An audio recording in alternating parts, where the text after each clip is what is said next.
Hey everyone, and welcome back to the Hacker Stacker channel. One of the reasons I stack precious metals is to preserve the buying powers of the dollars I earn today. And I've done this video showing you how stacking silver can be a hedge against inflation slowly eroding away the value of your dollars.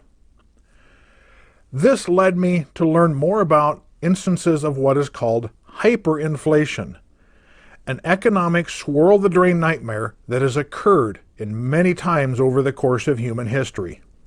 Countries like Germany, Venezuela, Hungary, Zimbabwe all had their economies collapse because their respective governments simply tried to print their way out of the problem by cranking up the presses, as well as just adding more and more zeros to their currencies. I'm sure we've all heard stories about how people in a country suffering from hyperinflation would load up a wheelbarrow full of money to take to the bakery just to buy a loaf or two of bread. Or they would burn their pitiful currency to heat their homes. And that led me to start taking a closer look at those notes shown in the photographs. It piqued my curiosity, and I started to not only try to identify those banknotes, but start collecting them as well. Folks, I appreciate you taking the time to watch my videos, so be sure to like, share, comment, and subscribe, and hit that bell to get notifications on new content, because it's only with your support this channel can continue to grow. Many people have seen photos taken during hyperinflation periods. Many come from Germany in the 1920s, like this one with a wheelbarrow full of money, or similar images in more modern times from Zimbabwe and Venezuela. And while many photographs don't have enough resolution to positively identify any specific banknote, there are some that do. Take this image for instance. It was taken in the 1920s in Germany and depicts a man using currency to paper the walls. I was able to identify and then purchase those two bills in that image.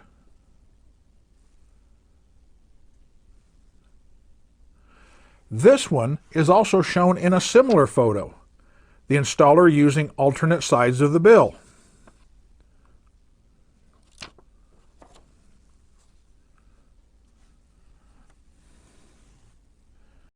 Here's another one from Germany in what appears to be the prices of various goods in a store. The prices have lots of zeros on them, and in the image you can see one of these bills, indicating the rapid price increases people of the time had to pay. I also found a series of images depicting in color within the last decade how many notes it took to purchase even the most basic goods. There are bundles upon bundles of Venezuelan bolivars needed to purchase everyday items. And here is one of those actual Venezuelan notes.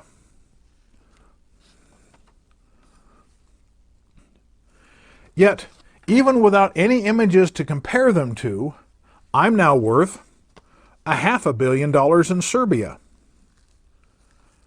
I'm worth $500 billion in Yugoslavia, and yes, I am even a 100 trillionaire in Zimbabwe. Yes, these are all actual banknotes. But the crown jewel of my collection is the 1946 Hungarian 100 quintillion pengo. 100 quintillion. This is a 1 followed by 20 zeros. This banknote represents the largest number ever put on a currency that was actually circulated. All of these are a reminder to me of the havoc an irresponsible, careless, or uneducated government can inflict on the people. And if you think this is something that only used to happen back in the old days, some of these notes aren't even 10 years old. And they have been printed into oblivion by reckless policies of the central banks and governments. Past occurrences of hyperinflation are generally sustained by the central banks and governments simply printing more and more money. Sometimes they just simply start adding zeros to them, constantly demonetizing smaller bills and coming out with larger bills to take their place. Like this 1,000 drachma from 1942 to 1,000,000 drachma in 1944.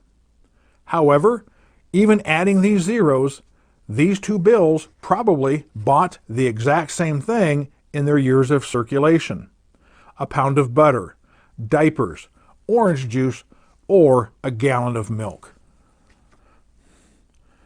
So what does all this have to do with me in the U.S.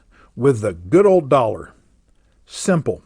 While we're not experiencing hyperinflation today, there's no guarantee we won't. And given the constant inflation caused by the incessant printing of more and more currency, inflation is here to stay, at least for the foreseeable future. Add to that the specter of digital currency, where the government doesn't have to print anything, it just starts adding zeros to its bank account. I've stated it many times. Stacking precious metals is a hedge against inflation.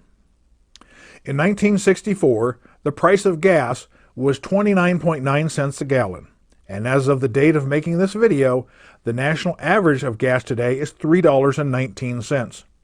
That is a 10.6 times increase. Silver in 1964 was $1.29 per ounce. Today it's a bit over $32, a factor of 25 times more. And one of the reasons I stack silver is to have my own device to combat this inflation. Every dollar I spend today on silver, I'm locking in my buying power of that dollar for the future. And if today's inflation ever gets a visit from its evil twin, hyperinflation, I will still have my stack to make that outbreak more tolerable. And I hope you have a stack as well, enough to weather that storm. In the meantime, stack what you like what you stack, keep on stacking, and we'll see you in the next video.